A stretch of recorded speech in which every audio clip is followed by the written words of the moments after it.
السلام عليكم ورحمة الله وبركاته.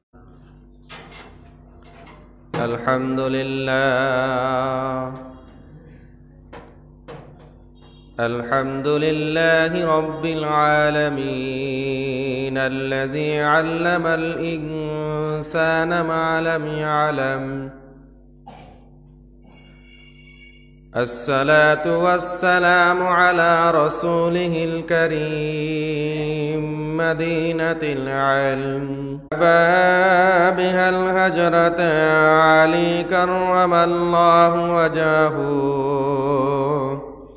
وعلى آله وصحابه وأولاده وأزواجه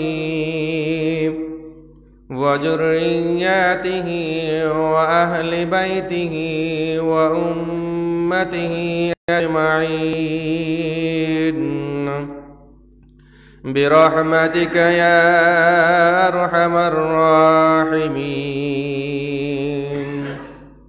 بسم الله الرحيم. إن الله وملائكته يصلون على النبي يا أيها الذين آمنوا اللهم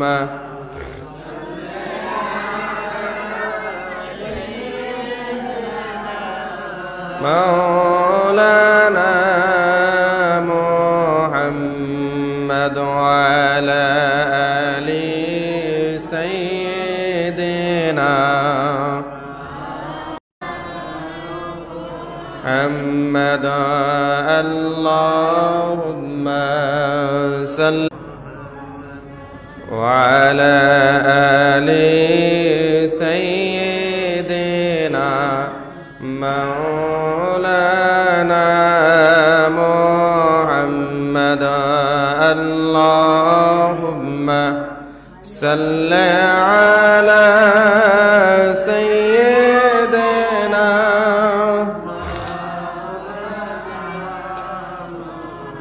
محمد وعلى آل سيدنا مولانا محمد اللهم صل على مولانا محمد وعلى آل سيدنا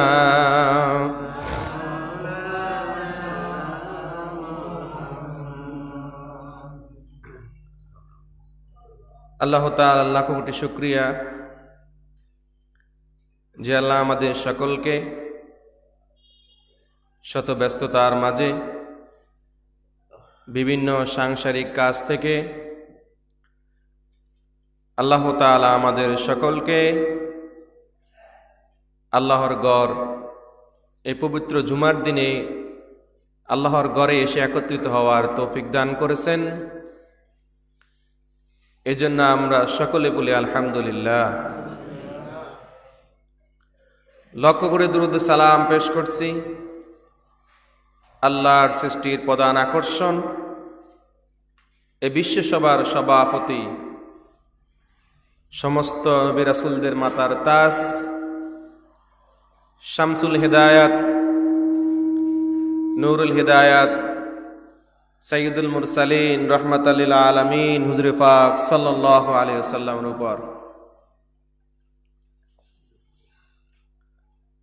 আমাদের আলোচনা ছিল রাসূলুল্লাহ সাল্লাল্লাহু আলাইহি সাল্লামের মিলাদ নিয়ে, যেটাকে আমরা মিলাদুন নবী বলে থাকি।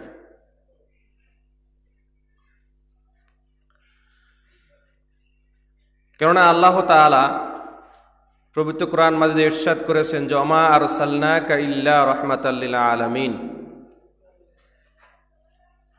যে হে রাসূল আমি আপনাকে প্রেরণ করেছি তামাম আলমের জন্য রহমত হিসেবে। এই রাসূল সাল্লাল্লাহু আলাইহি সাল্লামের জীবনী বৃত্তান্ত বা আখলাক যদি আমরা আলোচনা করি কিয়ামত পর্যন্ত শেষ করা যাবে না। সহিহ মুসলিম শরীফের 746 নম্বর হাদিসে বর্ণিত হয়েছে যে একজন সাহাবী আম্মা জান আয়েশা রাদিয়াল্লাহু তাআলা আনহার কাছে এসে বললেন যে মা, আমাদেরকে রাসূল সাল্লাল্লাহু আলাইহি সাল্লামের জীবনী কিছু আলোচনা করেন আমাদের। তখন আম্মা জান আয়েশা রাদিয়াল্লাহু তাআলা আনহা বললেন যে তোমরা কি কোরআন শরীফ তেলাওয়াত করো না? তখন তারা বলল, হ্যাঁ, আমরা কোরআন শরীফ তেলাওয়াত করি। তখন তিনি বললেন যে কানা খুলুকুল কোরআন, পূর্ণাঙ্গ 30 পারাটাই হলো রাসূল সাল্লাল্লাহু আলাইহি সাল্লামের চরিত্র, জীবনী। তাই এটা কিয়ামত পর্যন্ত আলোচনা করে শেষ করা যাবে না।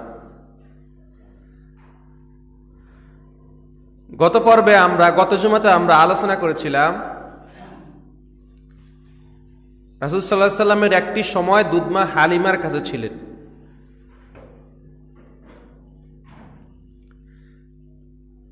রাসূল সাল্লাল্লাহু আলাইহি সাল্লামের বয়স যখন 12 বছর বয়সে তিনি চাচা আবু তালেবের কাছে গেলেন। তখন এই 12 বছর বয়সে চাচা আবু তালেব তিনি সিরিয়ার উদ্দেশ্যে যাবেন, বাণিজ্য করতে, ব্যবসা করতে সিরিয়ার উদ্দেশ্যে যাবেন। তখন আমাদের নবী এসে বললেন যে চাচা, আপনি আমাকে নিয়ে যান, আমি আপনাকে ছাড়া থাকতে পারবো না। যথারীতি তখন আমাদের নবীকে চাচা আবু তালেব সাথে নিলেন, সিরিয়ার উদ্দেশ্যে যাবেন বাণিজ্য করতে। রওনা করলেন। রওনা করার পর বসরা নামক এক জায়গায় ওনারা অবস্থান করলেন কাফেলা সহকারে। বসরা নামক জায়গায় রাসূল সাল্লাল্লাহু আলাইহি সাল্লাম সহকারে কাফেলা অবস্থান করলেন। তখন ওই বসরা নামক স্থানে একটা খ্রিস্টানদের একটা গির্জা ছিল। ওই গির্জার যে দায়িত্বে তিনি থাকতেন, যে ধর্মযাজক থাকতেন, তার নাম হলো বুহাইরা।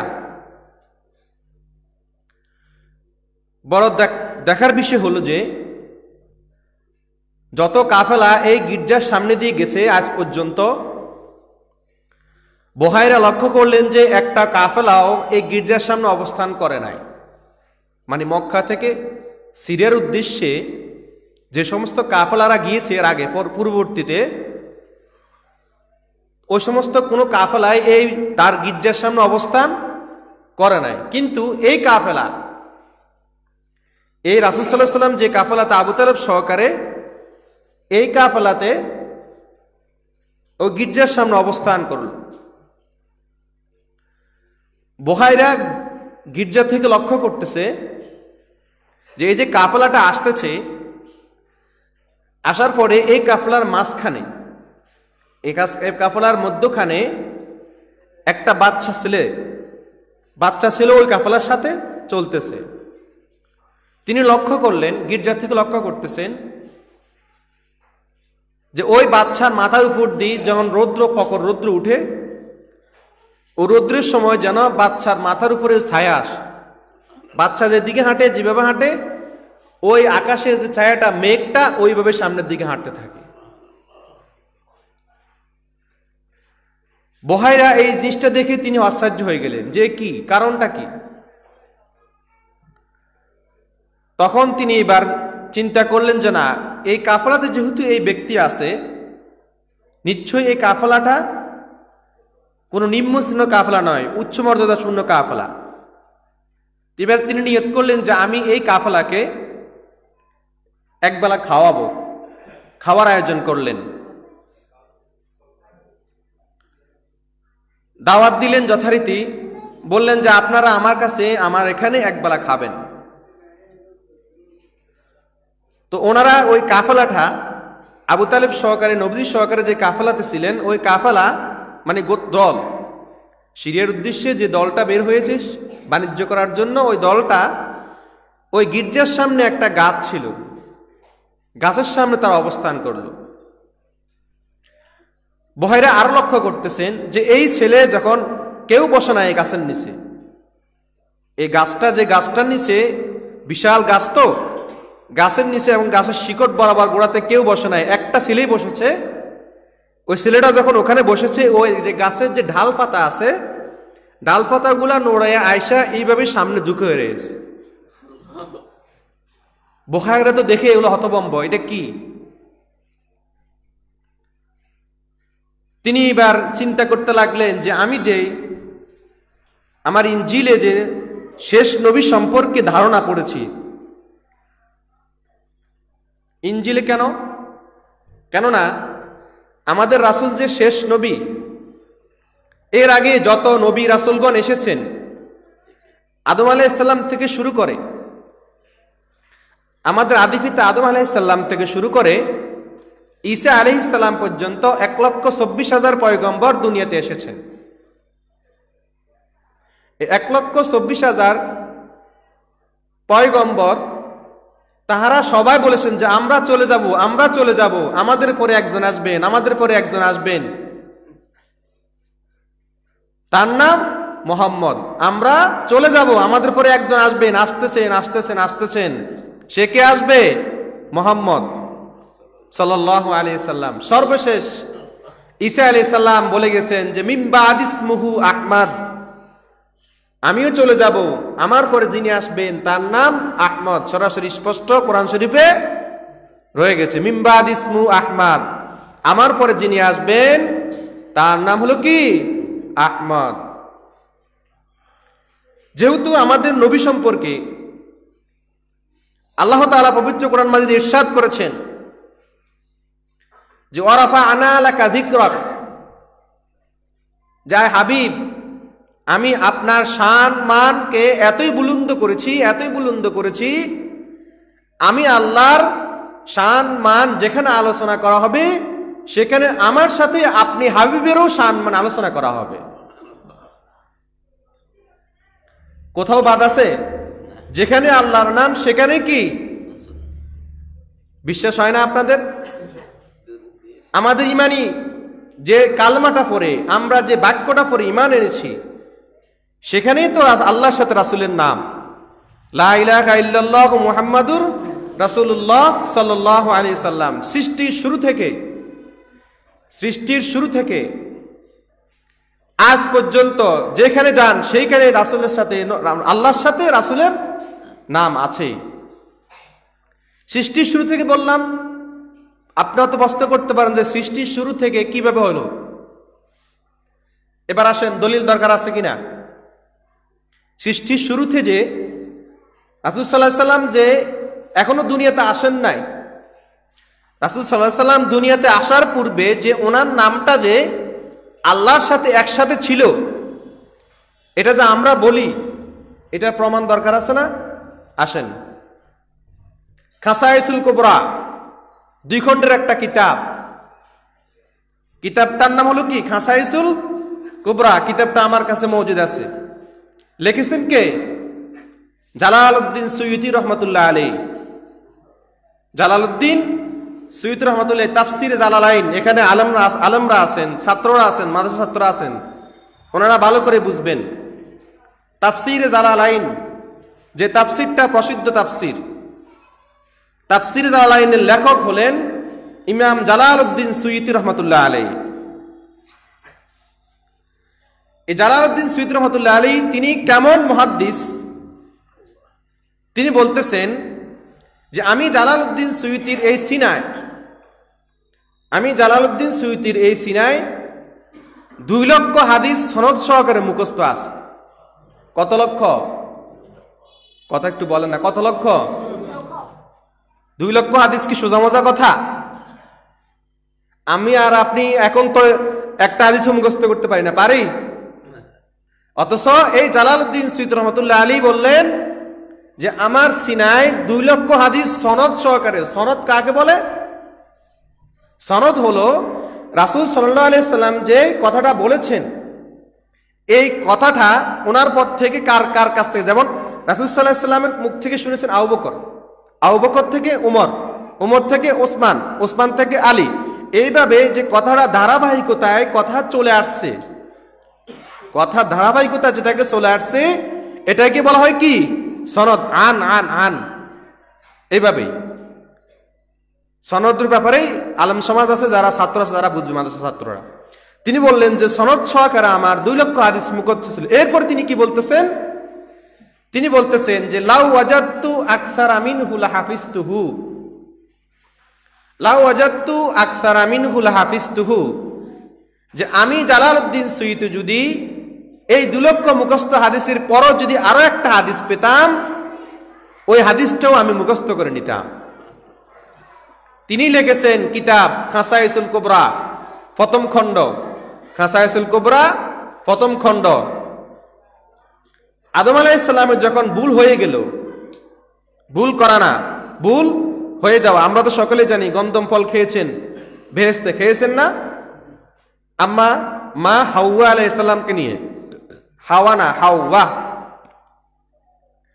যখন 350 বছর কান্না করার পরে ওনার কালবের দৃষ্টিতে একটা লেখা ভেসে উঠল, তখন তিনি আল্লাহর কাছে বললেন যে আল্লাহ, বেহেশতের হুরদের ভ্রুযুগলে, তারপরে জান্নাতের চৌকাটে চৌকাটে, সমস্ত গাছের পাতায় পাতায় আপনার সাথে একটা নাম আমি দেখেছি, নিশ্চয়ই ওই নামটা, ওই ব্যক্তিটা আপনার মহব্বতের, তাকে উসিলা করে আপনি আমাকে ক্ষমা করে দেন। তখন আমার আল্লাহ তাআলা বললেন যে আদম, এতদিন পরে সাথে সাথে যদি আমার এই মন্দুর উসিলায় ক্ষমা চাইতে, সাথে সাথে আমি তোমাকে মাফ করে দিতাম। সুবহানাল্লাহ বলতে ইচ্ছা করে না? বুঝতে এবার তো দলিল পেয়েছেন যে সৃষ্টির প্রথমে যিনি রাসূল ছিলেন, আল্লাহর সাথে রাসূলের নাম লা ইলাহা ইল্লাল্লাহু মুহাম্মাদুর রাসূলুল্লাহ সাল্লাল্লাহু আলাইহি ওয়াসাল্লাম স্পষ্ট লেখা ছিল। কাসাইসুল কুবরা জালালউদ্দিন সুয়ুতী প্রথম খণ্ড, এবং কাসাইসুল কুবরা এই প্রথম খণ্ডের মধ্যে আরেকটা হাদিস রয়ে গেছে। এক সাহাবী রাসূল সাল্লাল্লাহু আলাইহি ওয়াসাল্লামকে জিজ্ঞাসা করলেন যে মাতা কুনতা নাবিয়্যা, যে আপনি কখন থেকে নবী? মাতা কুনতা নাবিয়্যা, হে নবী আপনি কখন থেকে নবী? তখন প্রতি উত্তরে বলতেছেন যে কুনতু নাবিয়্যা ওয়া কানা আদম বাইনার রূহি ওয়াল জাসাদ, কুনতু নাবিয়্যা ওয়া কানা আদম বাইনার রূহি ওয়াল জাসাদ। রাসূল সাল্লাল্লাহু আলাইহি ওয়াসাল্লাম বলতেছেন আমি তখন থেকে নবী যখন থেকে আদমের রূহ কোনো নামগন্ধ ছিল না, আমি তখন থেকে আমার আল্লাহর কাছে নবী। অস্বীকার করতে পারবেন না? খাসাইসুল কুবরা জালালউদ্দিন সুয়ুতী প্রথম খণ্ড আমার কাছে মজুদ আছে। তার মানে বুঝতে পারলাম যে সৃষ্টির শুরুতেও আমার রাসূল ছিলেন। তিনি বলেছেন যে আমি সৃষ্টিতে প্রথম, কিন্তু দুনিয়াতে আসবো সবার শেষে। সাইয়্যিদুল মুরসালিন রাহমাতাল লিল আলামিন, সমস্ত নবী রাসূলদের নেতা। সভাপতি যে কোনো মিটিং কি প্রথমে আসে না শেষে আসে? কথা বলেন। একটা মিটিং এর সভাপতি কি শেষে আসে না প্রথমে আসে? আমাদের রাসূল কি সভাপতি না? যাকে সৃষ্টি না করে আল্লাহ তাআলা কিছুই সৃষ্টি করতেন না। তখন এই বহাইরা দেখলেন যে আমি যে আমার কিতাবে দেখেছি যে ছেলে, তার ধারণা যে ছেলে সম্পর্কে এই মনে হয় এই ছেলে। তখন খাওয়া দাওয়া শেষ করার পরে এবার তিনি বুহাইরা রাসূল সাল্লাল্লাহু আলাইহি ওয়াসাল্লামকে কাছে ডাকলেন যে তোমার প্রতি আমার কসম, লাত এবং উজ্জা। তখন লাত এবং উজ্জার সকলে ইবাদত করত জাহিলি যুগে, আর কুরাইশরা লাত মানাত উজ্জা দেবীর পূজা করত। তখন তিনি বলতেছেন যে তোমার প্রতি আমার লাত এবং উজ্জার কসম, যে বলো তুমি কে? তখন রাসূল সাল্লাল্লাহু আলাইহি সাল্লাম বললেন যে আপনি আমাকে কি বললেন? 12 বছর বয়স। তখন বললেন যে হে পাদ্রী, আপনি আমাকে যেইটার কসম দিয়েছেন, লাত এবং উজ্জার কসম, আপনি আমাকে দয়া করে লাত এবং উজ্জার কসম দিবেন না। আমি এই লাত এবং উজ্জাকে আমি বিশ্বাস করি না। 12 বছর বয়সে। তখন বললেন যে ঠিক আছে, তাহলে আল্লাহর কসম। এবার বলতেছেন যে কি? আল্লাহর কসম। তুমি কে? তিনি এবার চুপ রয়ে রইলেন। তখন পাদ্রী যায়া আবু তালেবকে বললেন যে এই বালকটাকে। তখন আবু তালেব বলল এ আমার ছেলে। তখন পাদ্রী বললেন না, এটা কখনো হতে পারে না, এ আপনার ছেলে কখনো হতে পারে না। তখন এবার আবু তালেব বললেন যে এটা আমার ছেলে না, আমার ভাইয়ের ছেলে। তখন পাদ্রী বললেন যে না, এবার ঠিক বলেছেন, এবার ঠিক বলেছেন, আমার ভাই আব্দুল্লাহর ছেলে। উনি ওনার মায়ের, রাসূল সাল্লাল্লাহু আলাইহি সাল্লাম ওনার মায়ের পেটে থাকা অবস্থায় ওনার বাবা আব্দুল্লাহ দুনিয়া থেকে ইন্তেকাল করেছেন 6 মাস বয়সে। রাসূল সাল্লাল্লাহু আলাইহি সাল্লাম যখন 6 মাসে মানে গর্ভে থাকা অবস্থায় 6 মাস চলতেছে, তখন ওনার বাবা আব্দুল্লাহ দুনিয়া থেকে চলে গেছেন। তিনি দেখলেন যে আমি কিতাবে দেখলাম যে এই ছেলের যে হাঁটবে, এটা যে হাঁটবে তার গায়ের উপর দিয়ে যে ছায়া দিবে, এটা তিনি এবার প্রমাণ পেয়েছেন, কিতাবে আছে, আগে থেকে বর্ণনা করা আছে। এক। তারপর এবার তিনি দেখলেন যে আমি কি করব দেখি। তখন তিনি রাসূল সাল্লাল্লাহু আলাইহি সাল্লামের পৃষ্ঠদেশে, রাসূল সাল্লাল্লাহু আলাইহি সাল্লামের পৃষ্ঠদেশে দুই কাঁধের মাঝখানে, যেটাকে মোহরে নবুয়ত, খতমে নবুয়তের একটা সিল, খতমে নবুয়তের একটা সিল, এটা আল্লাহ তাআলা দিয়ে দিয়েছেন, যেহেতু শেষ নবী, আর কোন নবী আসবে না। খতমে নবুয়তের সিল তিনি বললেন যে আমি এবার দেখবো খতমে নবুয়তের সিল আছে কিনা। পিঠে হাত দিয়ে দেখলেন যে না, যেভাবেই খতমে নবুয়তের সিলটা যেরকম ভাবে বর্ণনা করা আছে ওরকম ভাবেই ফিটে স্থাপন করা আছে। তখন বললেন যে না, আবু তালেবকে বললেন যে আপনারা এই সন্তানকে আর সামনের দিকে নেবেন না। কেন নেবেন না? ইহুদি জাতি, দুষ্ট চক্রান্ত ইহুদি জাতি যদি এই সন্তানকে দেখে চিনে ফেলবে তারা, কারণ তারাও জানে, ইহুদি জাতিও জানে যে শেষ নবী একজন আসবে, তার আলামত এমন এমন এমন, যেমন বহায়রা কিতাবে পেয়েছে যে আমি যেহেতু চিনেছি, আমি যেহেতু আহলে কিতাব খ্রিস্টান জাতি, আমার প্রতি একটা পাত্রী হিসেবে, ধর্ম হিসেবে একটা ঈমান আছে, যার কারণে আমি তাকে কিছু করব না। কিন্তু ইহুদি জাতি যারা আছে, ইহুদিরা এই সন্তানকে পেলে তাহারা ষড়যন্ত্র করে মারার চেষ্টা করবে, আপনি এই সন্তানকে নিয়ে আবার পুনরায় মক্কায় চলে যান। তখন আবু তালেব আবার পুনরায় রাসূল সাল্লাল্লাহু আলাইহি সাল্লামকে নিয়ে মক্কায় চলে গেলেন। রাসূল সাল্লাল্লাহু আলাইহি সাল্লামের বয়স যখন 25 বছর, কয় বছর? 25 বছর। এই 25 বছর বয়সে তিনি ব্যবসা বাণিজ্য করতেছেন, যেহেতু তখনকার আরবে কুরাইশরা বেশিরভাগ সকালে ব্যবসা বাণিজ্য করতেন। ওনার এই ব্যবসা বাণিজ্যর যে বিষয়টা, এটা সমস্ত আরব দেশে ছড়িয়ে গেল যে এমন একটা বালক আছে, যে বালক এত সুন্দর করে ব্যবসা বাণিজ্য করেন, এত মাধুর্য ব্যবসার মধ্যে, এত বরকত, এরকম কেউ সুন্দর করে ব্যবসা করতে পারে না। এই খবর পেলেন খাদিজা রাদিয়াল্লাহু তাআলা আনহা। কে? খাদিজা রাদিয়াল্লাহু তাআলা আনহা। খাদিজা রাদিয়াল্লাহু তাআলা আনহাকে আল্লাহ তাআলা সরাসরি খাদিজাতুত তহুরা, পবিত্র বলে ঘোষণা দিয়েছেন। 40 বছর বয়স। কত বছর? 40 বছর বয়স। খাদিজা রাদিয়াল্লাহু তাআলা আনহার সাথে আমাদের নবীর সাথে বিবাহ হলো 25 বছর বয়সে। রাসূল সাল্লাল্লাহু আলাইহি ওয়াসাল্লামের বয়স হলো 25, খাদিজার বয়স হলো কত? 40।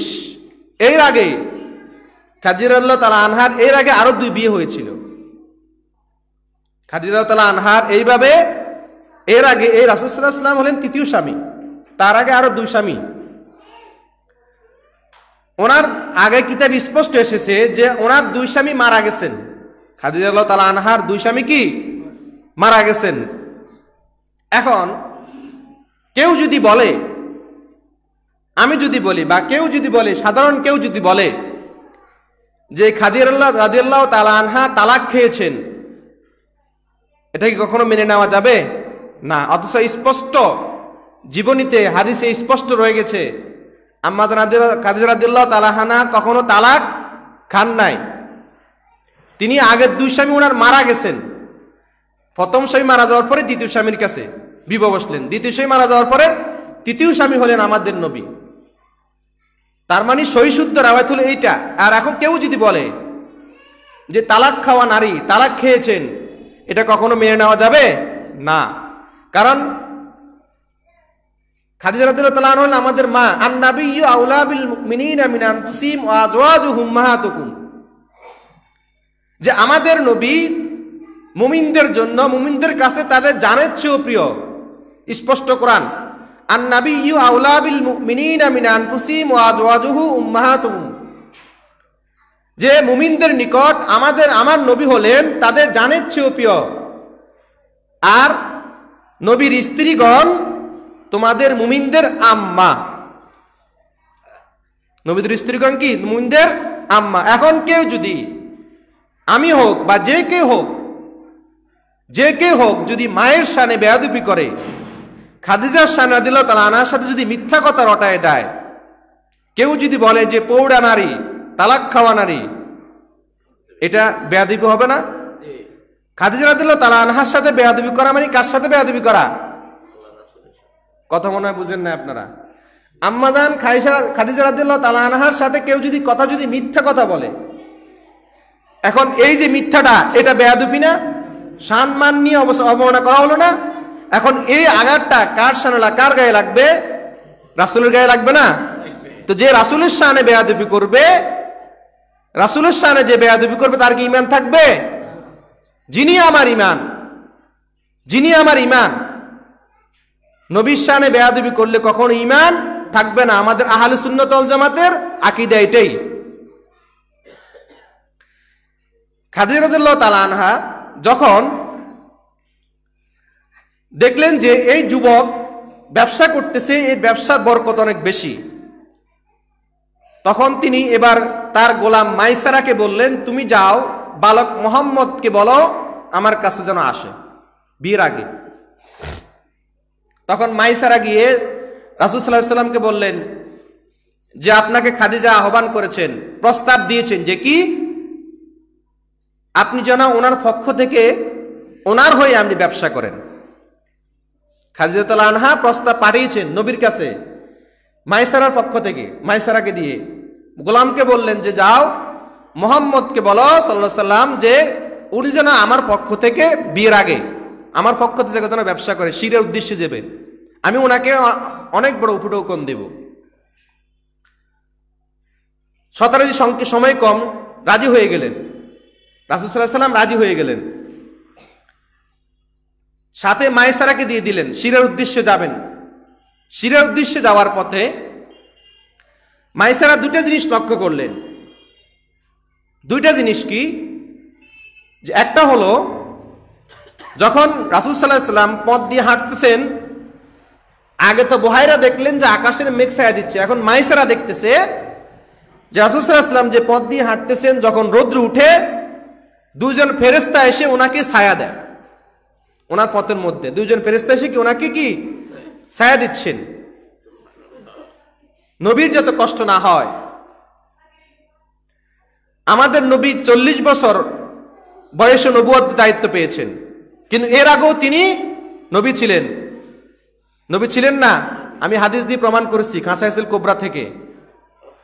সাহাবী জিজ্ঞাসা করলেন না মাতা কুনতা নাবিয়্যা, আপনি কখন থেকে নবী? তখন রাসূল সাল্লাল্লাহু আলাইহি ওয়াসাল্লাম বললেন যে কুনতু নাবিয়্যা ওয়া কানা আদামু বাইনার রূহি ওয়াল জাসাদ, আমি তখন থেকে নবী যখন আদমের রূহের কোনো নামগন্ধ ছিল না, তখন আমি আমার আল্লাহর কাছে কি নবী। আমরা 40 বছরের নবুয়ত পেয়েছেন, এটা অস্বীকার করি না, এবং তিনি যে এর আগেও নবী ছিলেন আল্লাহর কাছে, সেটা অস্বীকার করা কি যাবে না। আরেকটা বিষয় হলো যে গাছটার নিচে তিনি বসলেন সিরিয়া যাওয়ার পথে, তখন এক পাদ্রী বহাইরার পরের ঘটনা। তখন এক পাদ্রী এসে বলল যে এই বালকটাকে, তখন মাইসারা বলল যে বালকটা হলো কুরাইশের একজন ছেলে, কুরাইশ বংশের একজন কি ছেলে। তখন ওই পাদ্রী বলল যে আজ পর্যন্ত এই গাছের নিচে কোনো নবী ছাড়া কেউ বসে নাই। আমি যতদিন পর্যন্ত আমি কিতাবে পড়েছি দেখেছি যে গাছটা এখানে আছে, এই গাছটাতে যারাই বসেছে তাহারা নবী বসেছে, নবী ছাড়া আর কেউ গাছের গোড়ায় বসে নাই, তার মানে এই ছেলে নবী। তখন মাইসারা, সংক্ষিপ্ত সময় আমি শেষ করে দিচ্ছি, মাইসারা গিয়ে এবার খাদিজা রাদিয়াল্লাহু তাআলা আনহাকে বললেন যে এই ঘটনা, ফেরেশতারা তাকে ছায়া দিচ্ছে এবং গাছের নিচে যিনি বসেছেন তাই গাছের নিচে বসার কারণে প্রমাণিত হলে উনি নবী। এবার খাদিজা রাদিয়াল্লাহু আনহা প্রস্তাব দিলেন, বিবাহের প্রস্তাব। খাদিজা রাদিয়াল্লাহু আনহা বিবাহের প্রস্তাব দিলেন। যখন বিবাহের প্রস্তাব দিলেন, এবার রাসূল সাল্লাল্লাহু আলাইহি সাল্লাম ওনার চাচা হামজার কাছে চলে গেলেন। হামজার কাছে গিয়ে বললেন যে এরকম এইভাবে আমার জন্য বিয়ের প্রস্তাব এসেছে। তখন হামজা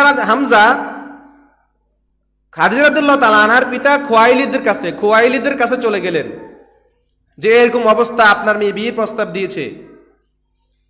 তখন সাথে সাথে ওনারা ওইখানে খুতবার পরে বিবাহের কাজ সম্পূর্ণ করলেন। এখন বিবাহের কাজ সম্পূর্ণ করলেন, মহারানা ধার্য করা লাগবে না? দরকার আছে না মহারানা? আশ্চর্য হয়ে যাবেন, সিরাতে ইবনে হিশামের মধ্যে স্পষ্ট এসেছে যে রাসূল সাল্লাল্লাহু আলাইহি সাল্লাম আম্মাজান খাদিজাকে মহারানা হিসেবে দিয়েছেন 25টা তরুণ ওট। 25টা কি একবার ইয়াং বয়সের 25টা ওট রাসূল সাল্লাল্লাহু আলাইহি সাল্লাম আম্মাজান আয়েশাকে মহারানা হিসেবে দিয়েছেন। এরপরে যখন এই রাসূল সাল্লাল্লাহু আলাইহি সাল্লামের তিনি যে নবী হবেন ধারাবাহিকতা এভাবে প্রকাশ পাচ্ছে, তখন একদিন খাদিজা রাদিয়াল্লাহু তাআলা আনহা ওনার চাচাতো ভাই ওয়ারাকা ইবনে নাওফলের কাছে গেলেন। তিনি একজন ছিলেন পণ্ডিত, ওয়ারাকা ইবনে নাওফল ছিলেন একজন পণ্ডিত বিশারদ। তিনি বিভিন্ন গ্রন্থ নিয়ে তিনি গবেষণা করতেন এবং তিনি সবচাইতে বেশি খ্রিস্টান ধর্মের কিতাব নিয়ে গবেষণা করতেন। ওয়ারাকা ইবনে নাওফলের কাছে গিয়ে বললেন যে এরকম অবস্থা। তখন ওয়ারাকা ইবনে নাওফল বললেন যে হ্যাঁ, এটা সত্যি, এই ছেলে, এই যুবক, তখন তো বিয়ে হয়ে গেছে, এই যুবক নিশ্চয়ই একদিন নবী হবেন, এটা আমি স্পষ্ট কিতাবে আমি পেয়েছি, তখন নবী হবেন। তখন ওয়ারাকা ইবনে নাওফল বললেন, হায় আফসোস, আমি যদি যখন এই ছেলে নবী হবে বা নবুয়ত প্রাপ্ত হবে তখন আমি যদি পেতাম এই ছেলেকে, আমি এই ছেলের ধর্ম গ্রহণ করে নিতাম। তার মানে উনি শেষ বয়সে, ওয়ারাকা ইবনে নাওফল শেষ বয়সে কথাটা বলে গেলেন। বিয়ে যাওয়ার পরে ওনাদের ঘরে আল্লাহ তাআলা সন্তান দান করলেন, 3 জন পুত্র সন্তান এবং 4 জন মেয়ে সন্তান খাদিজা রাদিয়াল্লাহু তাআলা আনহার ঘরে। কাসেম, তাহের, তাইয়েব, 3 জন। কাসেম, তাহের, তাইয়েব। রাসূল সাল্লাল্লাহু আলাইহি সাল্লামকে কেন আবুল কাসেম বলা হয়? কিছু কিছু বর্ণনাতে আবুল কাসেম এসেছে। আবুল কাসেম কেন বলা হয়? যেহেতু কাসেম ছিলেন ওনার জ্যেষ্ঠ পুত্র, বড় ছেলে, তাই সম্বোধন করে আবুল কাসেম বলা হতো। এরপরে প্রথম 3 জন হলেন বয়স্ক, তারা আগে সন্তান, 3 সন্তান, পুত্র সন্তান 3 জন কিন্তু বড় বয়সে। তারপরে যে 4 জন মেয়ে সন্তান তারা হলেন বয়সে কি ছোট। একজন হলেন কি জয়নব, উম্মে কুলসুম, রুকাইয়া আর ফাতেমা রাদিয়াল্লাহু তাআলা আনহা। জয়নব, উম্মে কুলসুম, রুকাইয়া, ফাতেমা রাদিয়াল্লাহু তাআলা আনহা, 4 জন মেয়ে, 3 জন ছেলে, কাসেম, তাহের, তাইয়েব। আর মেয়ে হলেন জয়নব, উম্মে কুলসুম, রুকাইয়া, ফাতেমা রাদিয়াল্লাহু তাআলা আনহা। কাসেম, তাহের, তাইয়েব জাহিলিয়াতের সময়, ইসলাম ধর্ম আল্লাহ তাআলা তখনও মনোনীত করেন নাই, এই করার আগেই ওনারা 3 জন দুনিয়া থেকে চলে গেছেন। পরবর্তীতে যখন ইসলাম ধর্ম আল্লাহ তাআলা দিয়ে দিলেন তখন পরবর্তীতে ওনার 2 জন 4 জন মেয়ে ওনারা ইসলাম ধর্ম বাবার কাছে কি গ্রহণ করেছেন এবং বাবার সাথে মক্কা থেকে পরবর্তীতে ওনারা হিজরত করে মদিনায় চলে গেছেন। আজকে এই পর্যন্ত ইনশাআল্লাহ আমাদের রাসূল সাল্লাল্লাহু আলাইহি সাল্লামের জীবনী ধারাবাহিকতা আমাদের চলতে থাকবে। কিয়ামত পর্যন্ত আলোচনা করলেও কি শেষ হবে না। আমি প্রথমেই বলে দিয়েছি, মুসলিম শরীফের 746 নম্বর হাদিস, সাহাবী এসে বললেন যে আম্মাজান, রাসূল সাল্লাল্লাহু আলাইহি সাল্লামের চরিত্র সম্পর্কে আমাদেরকে বলেন। তখন বললেন যে তোমরা কি কোরআন পড়ো না? তখন বললেন হ্যাঁ, আমরা কোরআন পড়ি। তখন তিনি বললেন যে কানা খুলুকুহুল কোরআন, পূর্ণাঙ্গ কোরআনটাই হলো কি রাসূল সাল্লাল্লাহু আলাইহি সাল্লামের চরিত্র জীবনী। তাই কোরআন শরীফ কি কিয়ামত পর্যন্ত বর্ণনা করে শেষ করা যাবে? তাই রাসূল সাল্লাল্লাহু আলাইহি সাল্লামের জীবনী কিয়ামত পর্যন্ত আলোচনা করে শেষ করা যাবে না। আজকে এই পর্যন্ত। যারা কাবলাঞ্জ পড়েন না, সারাকাত কাবলাঞ্জ পড়ে নেন।